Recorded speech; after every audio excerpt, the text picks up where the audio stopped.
Chapter 4. Grammel, the Many. Dire hunger and thirst pursued Atreyu. It was 2 days since he had left the Swamp of Sadness, and since then he had been wandering through an empty, rocky wilderness. What little provisions he had taken with him had sunk beneath the black waters with Artax. In vain Atreyu dug his fingers into the clefts between stones in the hope of finding some little root, but nothing grew there, not even moss or lichen. At first he was glad to feel solid ground beneath his feet, but little by little it came to him that he was worse off than ever. He was lost. He didn't even know what direction he was going in, for the dusty greyness was all the same around him. A cold wind blew over the needle-like rocks that rose up on all sides, blue and blue. Uphill and downhill he plodded, but all he saw was distant mountains, with still more distant ranges behind them, and so on to the horizon on all sides. And nothing lived, nothing living, not a beetle, not an ant, not even the vultures which ordinarily follow the weary traveller until he falls by the wayside. Doubt was no longer possible. This was the land of the dead mountains. Few had seen them, and fewer had escaped from them alive, but they figured in the legends of Atreyu's people. He remembered an old song. Better the huntsman should perish in the swamps, for in the dead mountains there is a deep, deep chasm, where dwelleth Yggdrasil the Many, the horror of horrors. Even if Atreyu had wanted to turn back and had known what direction to take, it would not have been possible. He had gone too far and could only keep on going. If only he himself had been involved, he might have sat down in a cave and quietly waited for death, as the green-skinned hunters did. But he was engaged in the great quest. The life of the childlike empress and all of Fantasia was at stake. He had no right to give up, and so he kept at it, uphill and down. From time to time he realized that he had been walking as though in his sleep, and that his mind had been in other realms, from which they had returned none too willingly. Bastian gave a start. The clock in the belfry struck 1. School was over for the day. He heard the shouts and screams of the children running into the corridors from the classrooms, and the clatter of many feet on the stairs. For a while there were isolated shouts from the street, and then the schoolhouse was engulfed in silence. The silence descended on Bastian like a great heavy blanket, and threatened to smother him.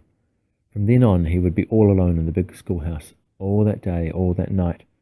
There was no knowing how long. This adventure of his was getting serious. The other children were going home for lunch. Bastian was hungry too, and he was cold in spite of the army blankets he was wrapped in. Suddenly he lost heart. His whole plan seemed crazy and senseless. He wanted to go home that very minute.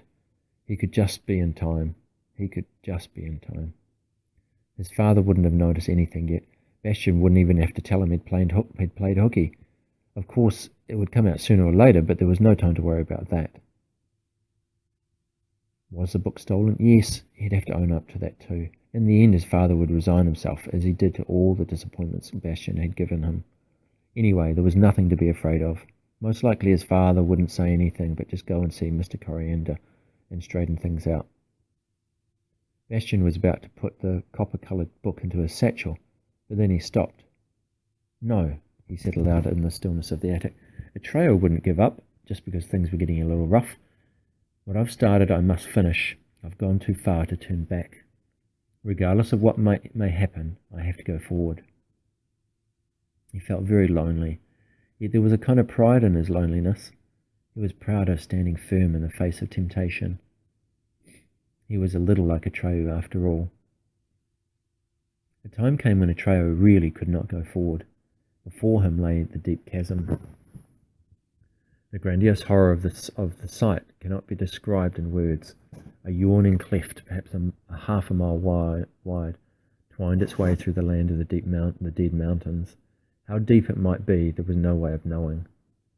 Atreyu lay on a spur at the edge of the chasm and stared down into darkness, which seemed to extend to the innermost heart of the earth. He picked up a stone the size of a tennis ball and hurled it as far as he could. The stone fell and fell until it was swallowed up by the darkness. Though Atreyu listened for a long while, he heard no sound of impact. There was only one thing Atreyu could do, and he did it. He skirted around the deep chasm. Every second he expected to meet the horror of horrors known to him from the old song, but he had no idea what sort of creature this might be. All he knew was that its name was Ygrimmel. The deep chasm twisted and turned through the mountain waste, and of course there was no path at its edge. Here too there were abrupt rises and falls, and sometimes ground swayed alarmingly under Atreyu's feet. Sometimes his path was barred by gigantic rock formations, and he would have to feel his way painfully step by step around them. Or there would be slopes covered with smooth stones that would start rolling towards the chasm as soon as he set foot on them. More than once he was within a hair's breadth of the edge.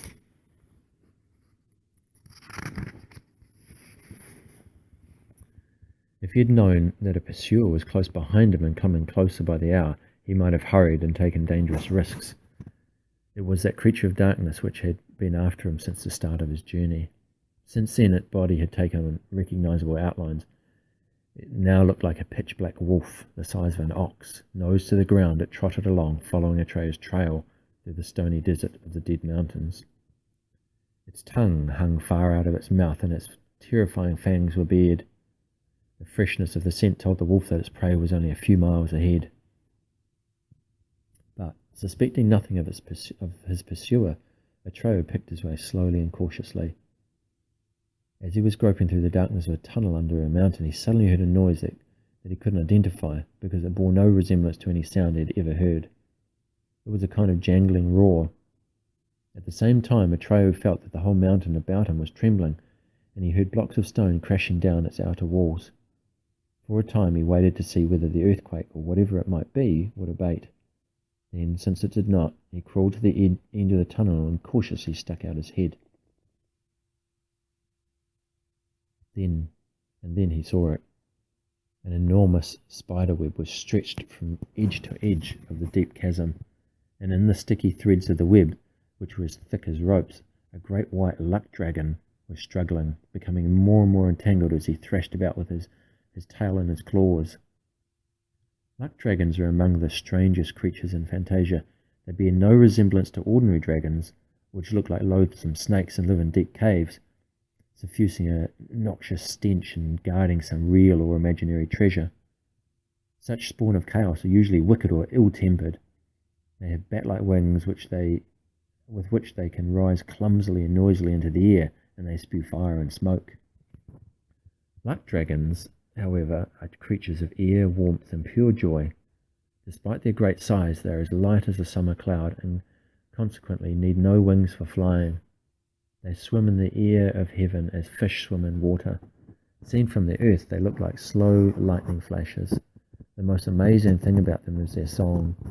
Their voice sounds like the golden note of a large bell, and when they speak softly, the bell seems to be ringing in the distance.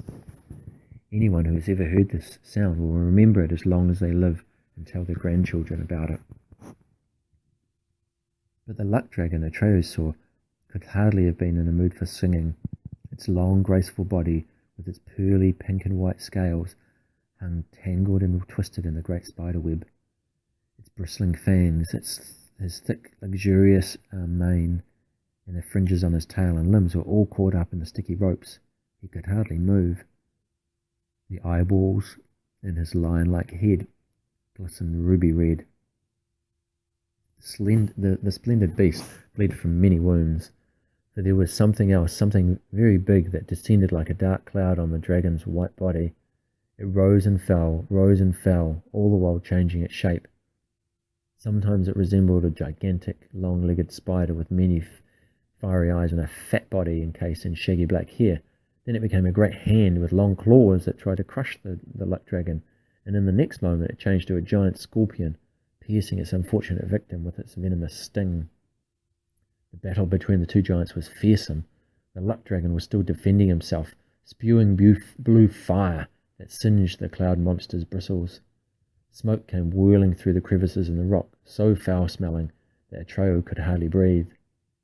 Once the luck dragon managed to bite off one of the monster's long legs, But instead of falling into the chasm, the severed leg hovered for a time in mid-air, then returned to its old place in the black cloud body.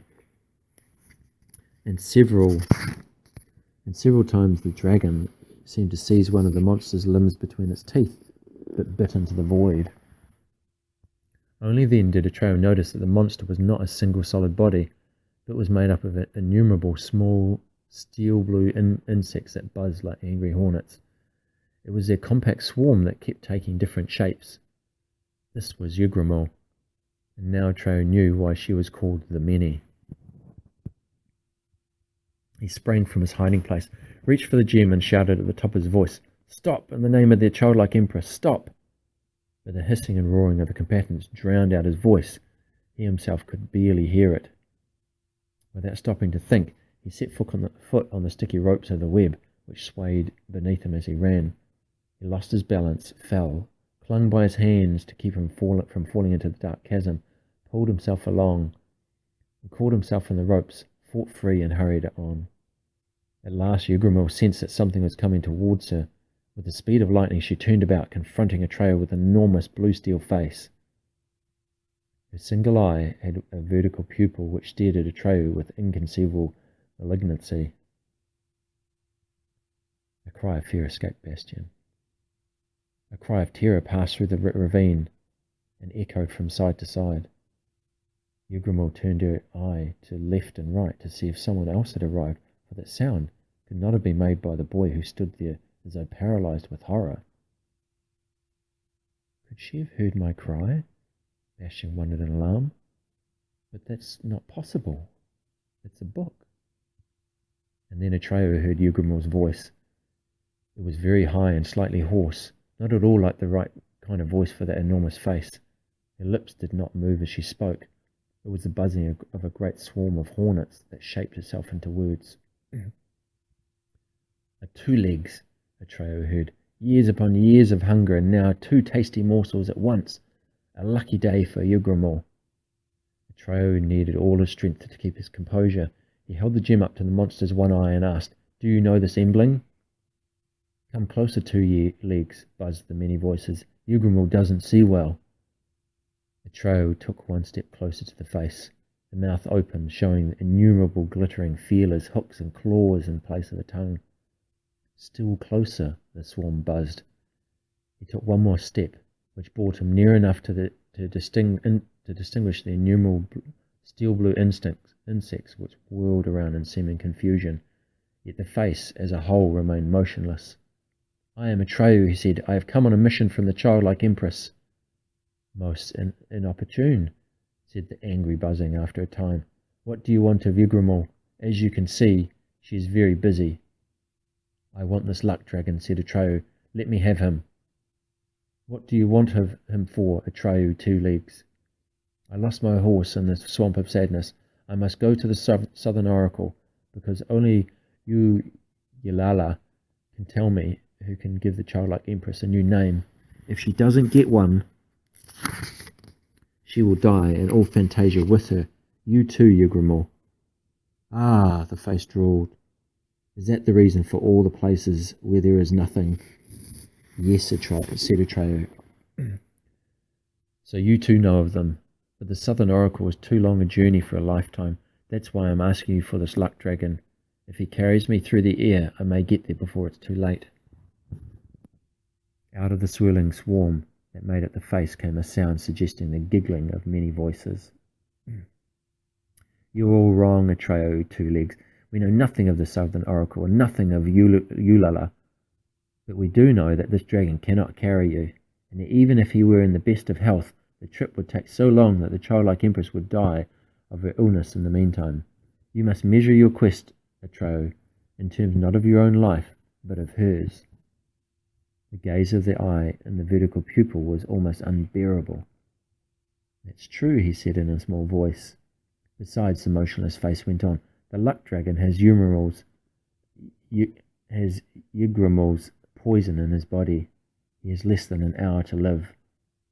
"Then there's no hope," Atreyu murmured. "Not for him, not for me, and not for you either, Ygrimmel." "Oh well," the voice buzzed. "Ygrimmel would have at least had 1 good meal. But who says it's Yugimo's last meal?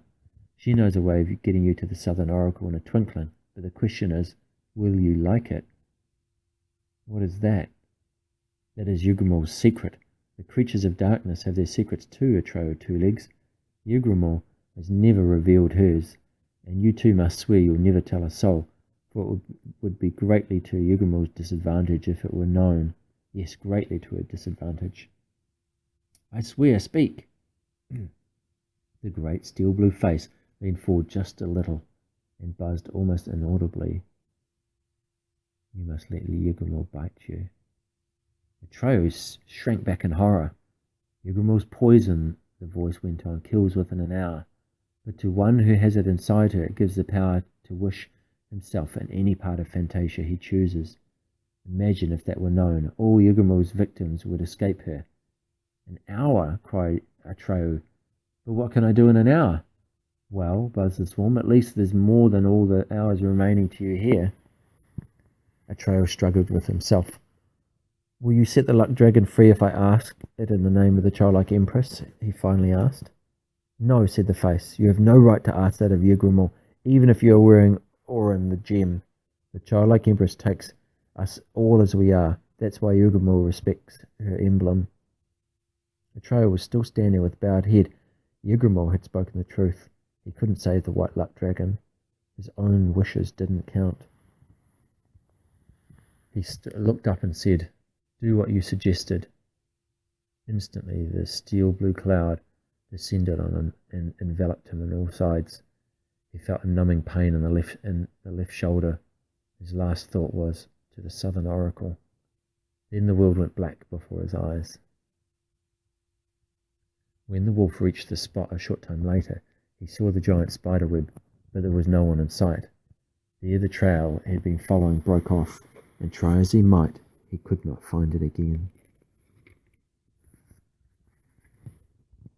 Bastian stopped reading. He felt miserable, as though he himself had Yugimo's poison inside him. Thank God I'm not in Fantasia, he muttered. Luckily, such monsters don't exist in reality. Anyway, it's only a story. But was it a story? How did it happen that Yugimo, and probably Atreyu as well, had heard Bastian's cry of terror? Little by little, this book was beginning to give him a spooky feeling.